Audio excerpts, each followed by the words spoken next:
guys, yung bago natin design na PNJ Solar Power Generator. So gagawin ulit natin siya na mabilis na demo video bago natin siya papadeliver sa customer dun sa GMA Cavite. So ito yung harap niya. Okay, yan, meron siyang switch dito para yan sa 12 volts output. Then yung kabilang side, ito, meron din switch for emergency light, 220 volts. Yan, 220 volts, and then solar input. Then sa top niya naman, meron tayong charging input. So, ito siya, with rubberized Kobe. Okay? Ngayon, papakita natin yung mga pwedeng pagganahin using our solar power generator. So, number 1 dyan is yung 12 volts light.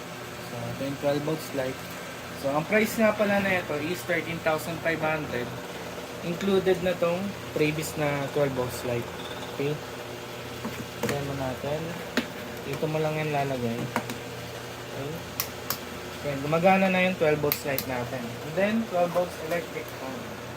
So, ito yung mini 12 volts electric fan. Kasama na din yan guys. Sa 13,500. Okay?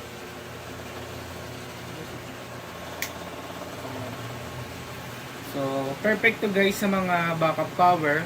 Yan, gaya ng customer ko, backup niya sa laptop niya pag nag-bakasyon siya sa Bicol, gagamitin niya yan. Siyempre, may wifi din yan. Pwede mong i-connect yung wifi mo na para mapagana niya. Kaya niya paganahan yung 12 volts router na wifi. Yung mga ganito. So, wala lang akong 4G kung siya ma-demo ngayon. Pero pwede niyang paganahin yung mga wifi router. Ayan. Tapos, mode sa 12 volts light. Ano ba? Pag in-off ko to, sample, mag-off din yan. So, may switch care dito. Pinaka-main switch niya sa 12 volts. So, off ko muna tong ilaw. Then, dito naman sa top, yung ano natin, solar input natin, guys. Ayan. So, ayan. Banana socket, susok-sok nyo lang dyan yung positive, negative. Then, okay na. So, pwede nyo rin i-roscast. Tapos, may makikita kayong bilog dito sa gilid. Ipit nyo lang dyan guys yung wire. Sa loob yan, ipit nyo lang yung wire ng positive and negative ng solar panel. Mag-charge na yun. Okay?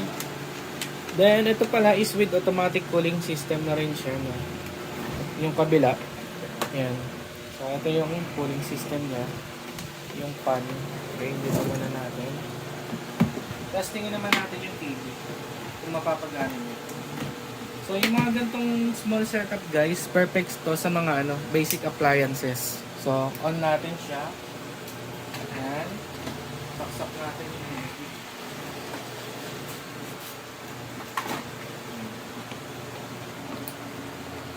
Okay. On na. On natin yung TV. So, naka-on na yung TV natin guys. Ano mga pwede niyang pagganahin? Laptop, TV, 220 volts electric fan, mga basic appliances. Pwede rin kayo mag-charge ng cellphone nyo dito, charger. Then yan, may emergency light siya. Okay. Tapos maximum 150 watts solar panel. So, ang specs na ito, 12 volts 30 ampere lithium battery. And then, naka 600 watt pure sine wave na siya. So, maximum 300 watts yung continuous na pwede nyong gamitin. So, pwede kayong gumamit ng dalawang electric fan, isang TV. So, kaya niyang pagganahin yun. Siyempre, depende naman yun sa load ng appliances nyo. Kung gaano itatagal ng battery.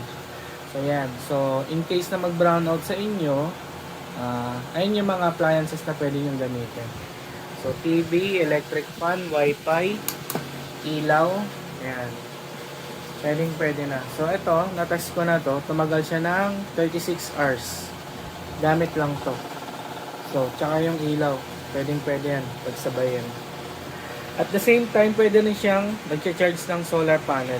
Habang ginagamit nyo yung appliances nyo, then may solar panel kayo, 150 watts. So, charge niya pa rin yung power bank mo. Yung solar generator natin. So, yan. Tapos, may kasama na siyang charger. In case naman na wala kayong solar panel, Ito yung charger niya. Pag nalobat, isusuksok nyo lang to dito. Ito, dito. Yan, magcha-charge na yan. Okay, so testingin natin yung charger. Sasaksak ko lang sa 220 volts. Okay. So pag nakita nyo nakakulay green, ayan, ito yung siya input charging. Ayan. So naka-red siya, ibig sabihin charging siya. Ayan, so kahit napapagana niya yung mga appliances, pwede niyo pa rin siya i-charge. Ayan. Ganon din, pag may solar panel kayo, pwede nyo gamitan ng solar panel habang gumagana yung mga appliances nyo. Pag nag-green to, full charge na yan. Okay, so yun lang, mabilis lang na demo video. So, bound to GMA Cavite nga pala to.